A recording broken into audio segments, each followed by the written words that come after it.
சூரிய என்ன சார் பெரிய அழகனா? காமெடி நடிகன் சூரிய பரோட்டா துண்ணு, பரோட்டாவா தின்னானே, அவன் காமெடி பண்ணிட்டு இருந்தான்.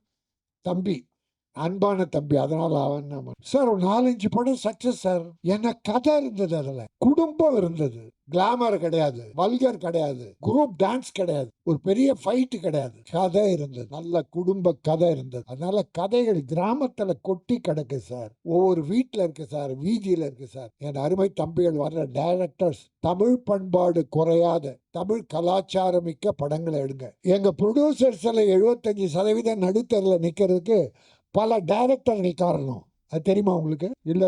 இல்ல உங்களுக்கு தெரியுமான்னு கேட்டேன். நீங்க இல்ல.